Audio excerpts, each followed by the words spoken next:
Bine v-am găsit, dragii mei din Zodia Capricorn, oriunde v-ați afla. Tuturor, bine ați venit pe canalul meu, Tarot Flori de Loto. Eu sunt Nina și mă bucur să vă am alături. Încă de la început trebuie să vă mulțumesc din suflet tuturor pentru comentariile frumoase, pentru like-uri, dar mai ales pentru simpla voastră prezență la fiecare lectură pe care eu o public. Azi voi face o lectură generală, atemporală. Ce înseamnă asta? Înseamnă că nu are o limită de timp. O lectură pe care voi o puteți viziona oricând doriți sau când apare în viața voastră. Cum coincidențele în tarot nu există, dacă ai ajuns aici, înseamnă că un mesaj important este pentru tine. Trebuie să vă reamintesc tuturor că sunteți proprii stăpâni ai propriei voastre vieți și voi construiți propriul vostru viitor. Așa că luați acele informații care rezonează cu voi, iar restul lăsați-le să zboare în univers, pentru că sigur sunt pentru altcineva din Zodia Capricorn. Lămurite toate aceste aspecte, haideți să vedem energiile astrelor pentru voi. Și am ales acest pachet de cărți format din 3 grupuri, cărți astrologice, și avem Zodia Taur, o altă zodie de pământ, la fel ca și voi. Haideți să vedem, se pare că sunteți într-o perioadă destul de relaxată, aș putea să zic. Parcă ați vrea să luați o pauză. Sunteți oarecum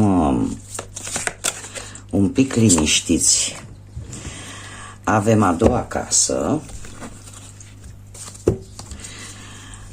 și încă o carte.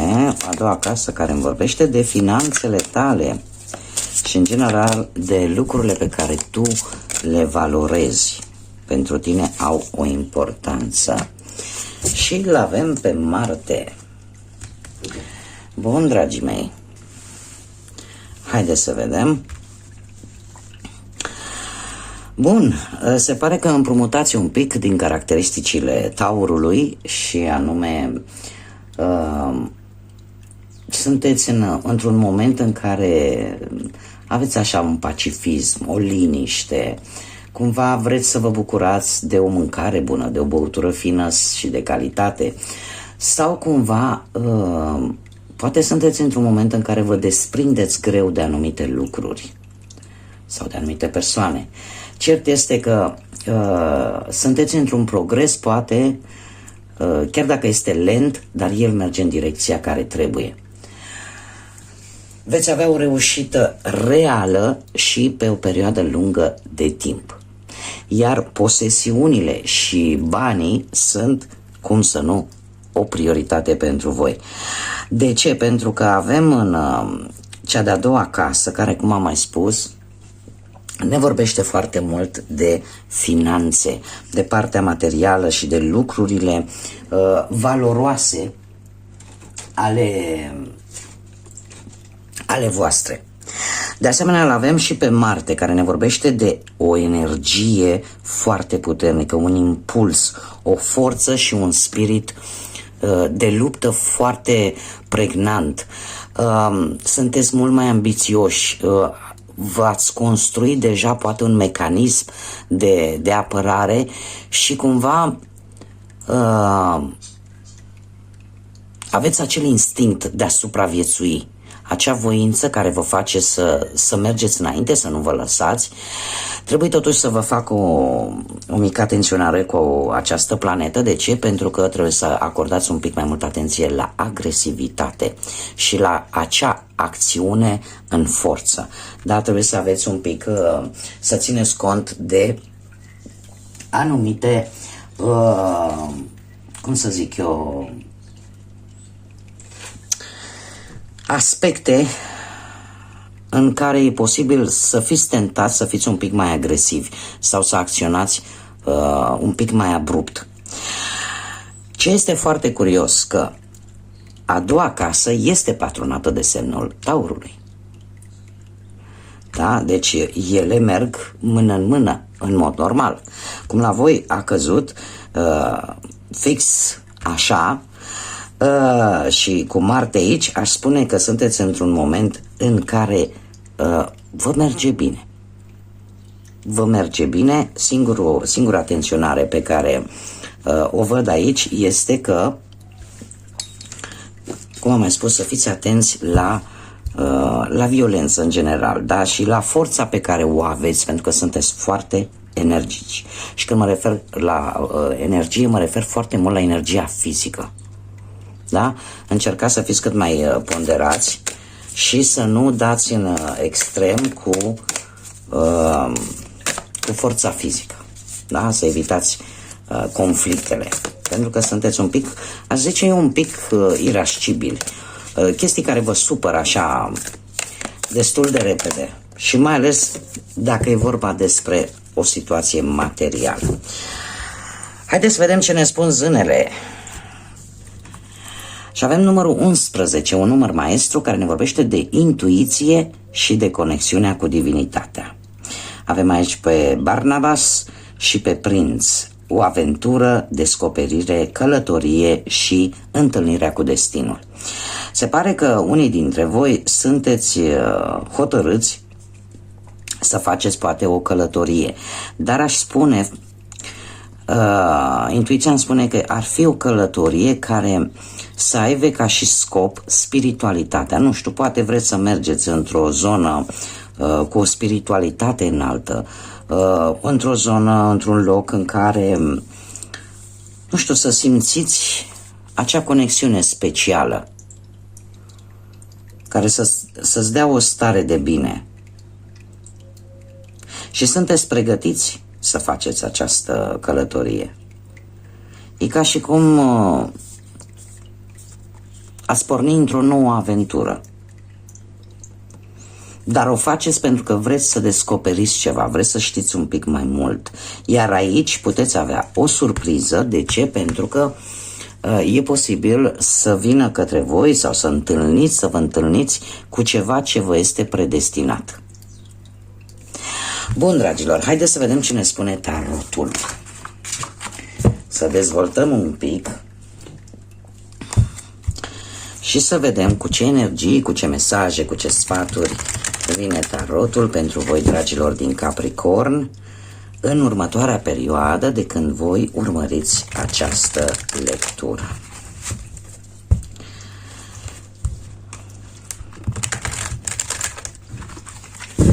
Bun, încă o dată. Haideți să vedem.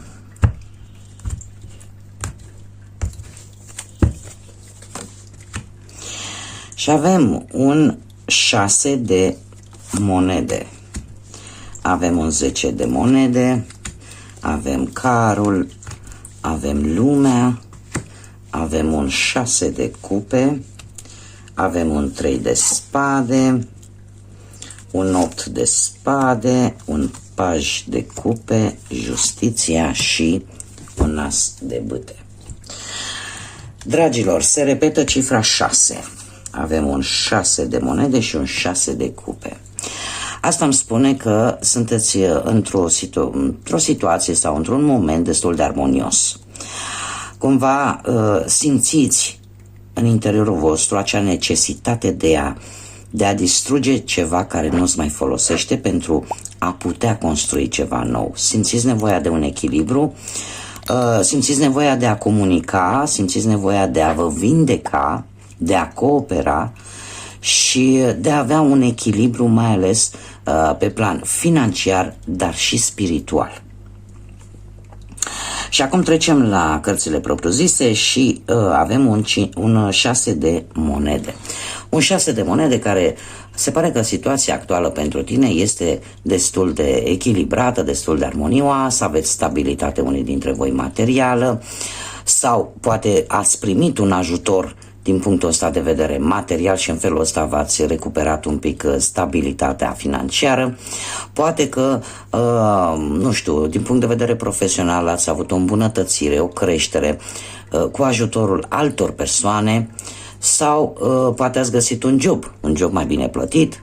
Iar dacă vorbim de dragoste, aș spune că pentru unii dintre voi care sunteți într-o pereche, într-o relație, compasiunea și armonia există între voi și lucrurile sunt echilibrate.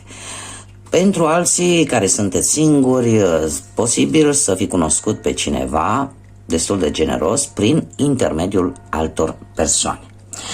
Ce se poate interpune la această situație? Ce blocaj poate să vină? Și avem un 10 de monede. Foarte interesant. De ce? Pentru că 10 de monede, prin simbolismul său, este o carte pozitivă, chiar foarte pozitivă, care ne vorbește de stabilitate, posibil de o moștenire, ceva legat de familie. Poate unii ați avut un câștig, nu știu, poate chiar la loterie sau o reușită în general materială, care în mod normal atunci când apare vine pentru o lungă perioadă de timp. Totuși, cum este pe poziția ce te poate bloca sau ce este împotrivă, aș spune că e vorba despre o situație mai mult legală, legată de o moștenire sau un bun cu valoare. Ceva care are o valoare destul de mare în bani și care cumva poate te va destabiliza, îți va schimba un pic acest echilibru. Poate dacă vorbim de dragoste, aș spune că poate relația voastră nu e una atât de solidă pe cât gândeați voi. Asta poate să fie o relație în care poate tu ai gândit că există un interes material, dar de fapt totuși să nu fie chiar așa. Bun, mergem mai departe. Ce gândești tu vis-a-vis de această situație? Și avem un 6 de data aceasta de cupe. Un 6 de cupe care ne vorbește de o reîntoarcere în trecut. Poate te gândești la locuri din trecutul îndepărtat, la persoane din trecutul îndepărtat. Posibil să vrei să te reîntâlnești cu anumite persoane din viața ta, poate să fie familiari, poate să fie foste relații sau poate chiar amici, dar aș spune că e legată tot cumva de o situație de asta de moștenire de ceva. O situație care cumva s-a tot lungit de-a lungul timpului și aș spune eu, unii dintre voi se gândesc poate să vândă un obiect de valoare, un ceva moștenit, poate să plecând de la o casă până la orice alt obiect de valoare, fie el și un tablou sau o mobilă veche sau indiferent. Și poate te gândești să faci în așa fel încât să să vinzi ceva care are foarte mult timp, da? Un obiect de valoare și în felul ăsta să îți poți echilibra poate situația materială. Dacă nu vorbim de aceste lucruri, putem vorbi poate de pe partea asta a dragostei, de a nu, cumva te gândești să nu rămâi blocat în trecut. Încerci cumva să te reorientezi poate către viitor. Posibil să fie apărut o iubire din trecut și să te fi pus pe gânduri și să începi să spui întrebarea: oare de ce această persoană are titulatura de fost sau de fostă? Și asta e valabil atât pentru cei care sunteți într-o pereche, cât și pentru cei care sunteți singuri. Ce este ascuns și tu nu știi? Dragilor, îmi pare rău să vă spun, dacă vorbim de dragoste și de această iubire care vine din trecut, e foarte bine că vă puneți întrebarea: de ce oare are această titulatură? Pentru că voi nu știți că vă va răni, vă va decepționa.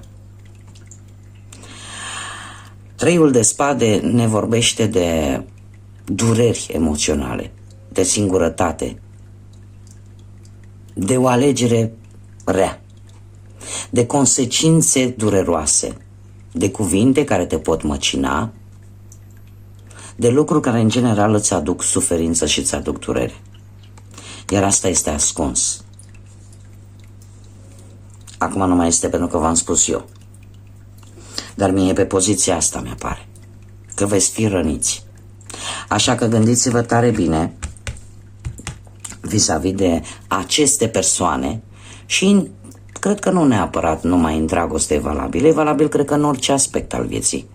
Atât în viața profesională cât și în viața financiară. Da? Pentru că poți fi rănit din N motive.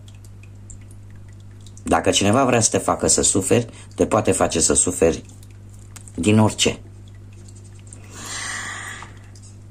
Ce ne spune trecutul foarte apropiat sau trecutul recent? Avem carul, semnul racului, care ne vorbește de călătorii sau de mutări. Această carte ne vorbește despre a schimba sau a cumpăra, poate, un mijloc de transport. Da? Sau o situație care a necesitat atenția ta într-o modalitate foarte serioasă și asta datorită unei vești care a venit așa foarte rapid. În mare, această carte ne vorbește despre a ști cum să-ți ghidezi viața în așa fel încât acești sfinși care îi avem aici, în această carte așa mi-apar, să meargă în aceeași direcție, nu să tragă unul hăiz și altul cea. Cumva să găsești acea modalitate ca viața ta să meargă în direcția care trebuie. Ai voința necesară, ai o voință foarte puternică, ai avut cel puțin, pentru că este vorba despre trecut, e posibil să fie apărut tentația să te grăbești într-o situație amoroasă. Să încerci cumva să grăbești lucrurile. Și nu știu eu dacă a fost chiar cea mai bună decizie. Pentru cei care sunteți singurei, dacă vorbim de dragoste, aș putea să spun că e posibil ca cineva să fie alergat după voi. Iar voi, din păcate, poate din lipsă de sentimente, din pur lipsă de interes, cumva nu ați arătat poate dezinteres vis-a-vis de această persoană. Ar fi bine să o anunțați și să-i spuneți că nu sunteți interesată de ea. Pentru că e posibil ca cineva de la distanță să se gândească la voi. Cum de asemenea, unii dintre voi e posibil să fi întâlnit într-o călătorie o veche iubire. Și de aici să fie apărut toată această situație. Ce se așterne? Ce vine în viitorul apropiat? Și avem lumea. Lumea, dragilor, ne vorbește de asemenea de o călătorie lungă. Acum poate să fie o călătorie lungă la modul fizic, da? Să faceți o călătorie lungă, o să plecați undeva, nu știu, în altă țară, în străinătate, poate, nu știu, din cauze profesionale, schimbare de job sau poate că, nu știu, un interes poate de material, da? Nu știu, să fi vândut sau poate chiar să fi cumpărat ceva de valoare și care în felul ăsta să fi terminat cu o anumită situație care vă stresa și în felul ăsta să puneți capăt unei etape din viața voastră care va cam da pădăi de cap poate de multă vreme. De asemenea, ne mai poate vorbi de, dacă vorbim pe partea asta a familiei, a dragostei, a relației, pentru unii ceva s-a schimbat prin venirea unui copil sau ceva s-a schimbat în urma unei logodne, dar care are legătură un pic cu străinătatea sau va avea legătură cu străinătatea pentru că este într-un viitor apropiat. Unii dintre voi e posibil să cunoască pe cineva care va avea un rol important în viața voastră, posibil, cum am mai spus, să fie dintr-o altă țară sau la mare distanță de voi, dar De aici pleacă și luarea unei decizii. Dacă te vei muta în alt loc pentru a sta cu respectiva persoană sau nu. Ce mai e de spus vis-a-vis de acest arcan major? Că ne vorbește de o călătorie, dar poate să fie o călătorie, cum să spun eu, călătoria pe care o facem toți din momentul în care ne naștem, călătoria vieții. Da? O călătorie, un drum care se va termina și tu va trebui să o iei pe un alt drum. O etapă, un capitol din viața ta la care se va pune punct, se va încheia, iar tu va trebui să începi ceva nou. Da? Apare un rezultat final. Eu aș spune că totuși va fi un rezultat final favorabil, care îți va aduce bucurie și insist pe acest lucru, că este vorba despre cineva de la distanță, cineva care se gândește, se va gândi foarte mult la tine. Haideți să vedem ce mai avem aici. Mai avem un 8 de spade, un paj de cupe și justiția. Dragilor, cu 8-ul de spade e posibil, cum vezi tu situația? E posibil ca tu situația să o vezi un pic eronat, un pic greșit. E posibil ca anumite aspecte să nu fie, cum să spun eu, să nu le vezi foarte clar și să-ți faci tot felul de scenarii și să te autoblochezi singurel, singurică. Da? Cumva parcă nu găsești o ieșire, parcă nu suporți o anumită situație și ești prins așa într-un cerc vicios. Avem un paj de cupe. Nu știu, poate experiențele din trecut să te facă să fii foarte sceptică. Și în momentul în care poate îți vine o oportunitate de o nouă iubire, poate de o veste bună care vine în viața ta, tot rămâi blocat că n-are cum, că uite, eu știu, și ai tot felul de scenarii în cap care cumva te vor împiedica să vezi de fapt că poate există într-adevăr o veste bună pentru tine și trebuie să ai încredere în tine în primul rând. Pentru că lucrurile se vor îmbunătăți. Avem aici justiția, semnul balanței, care ne vorbește de o justiție la propriu, adică poate de un proces care va veni cu o veste bună pentru tine. Un proces, o situație legală, ceva care poate trebuia să se definitiveze și îți vine un răspuns, da? Pentru că pajul de cupe e purtător în general de vești bune, la care tu rămâi, cum să spun eu, tu te blochezi. Pentru că poate nu te aștepți, poate te-ai prin surprindere. E posibil și lucrul ăsta. Sau poate ai așteptat foarte multă vreme și deja parcă îți luase gândul că lucrul ăsta se mai poate finaliza, sau poate că vei avea, cum să spun, șanse de reușită. Dar apar vești bune cu ceva legat de justiție. Poate să fie un proces, poate să fie, nu știu, în general o dreptate, un fel de cauză și efect. Da? Și eu aș mai spune că dacă, de exemplu, vorbim de dragoste, e posibil ca anumite conflicte, culmea, să se poată rezolva într-o relație. Iar pentru alții e posibil să cunoașteți poate pe cineva, să primiți așa ca o propunere de la cineva care lucrează într-o instituție a statului sau poate chiar lucrează în domeniul justiției. De ce nu? Și poate semnul balanței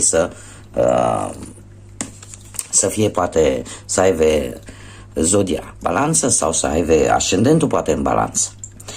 Ca și rezultat final, ca și concluzie la această lectură, avem un as de bâte.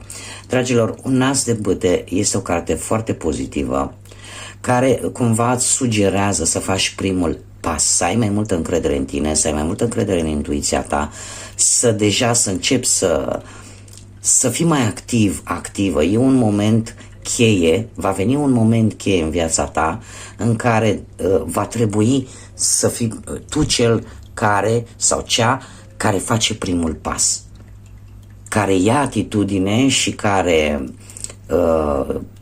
trebuie să pui multă pasiune în ceea ce faci. Este un început cu foarte mult potențial pe toate planurile. Atât în dragoste, cât și în viața profesională și în partea asta materială. Da, pentru că pot veni, de exemplu, dacă vorbim de partea profesională, o viziune nouă foarte promițătoare, ceva nou pozitiv care vine pe partea profesională. Dacă vorbim de bani, o creștere, un cadou posibil foarte valoros și, în general, încasări din moșteniri. Încasări de bani din moșteniri și această carte îmi vorbește de acest lucru. De asta simt că este vorba despre o situație legată foarte mult de moșteniri și de bani și de lucruri recuperate din trecut. Dacă vorbim de dragoste, e o etapă pozitivă care vine în viața ta, mai ales că încet, încet va exista înțelegere, va exista în primul și în primul rând pasiune, o atracție fizică foarte puternică între voi, iar pentru cei care probabil poate iubiți pe cineva în secret, va veni momentul în care să-ți arăți adevăratele sentimente vis-a-vis de această persoană. Iar cei care poate sunteți singuri, sunt mari șanse în următoarea perioadă să găsiți iubirea, să apară în viața voastră și apare în prima fază ca o atracție fizică foarte puternică. Dragilor, nu este rău deloc. Nu este rău deloc. Și stăteam acum și mă gândeam, tocmai de aceea ați avut și aceste prime cărți care ne vorbeau de abundență, ne vorbeau de situație financiară foarte bună. Totuși, cum l-am avut și pe Marte, aveți o energie extraordinară, dar trebuie să fiți atenți la impulsivitate. Pentru că de multe ori impulsivitatea costă parale. Da, vorba proverbului. Haideți să vedem ce mesaj are Universul pentru voi, dragilor. Sunt foarte multe, mai încercăm. Un mesaj, te rog, pentru dragii mei din Capricorn.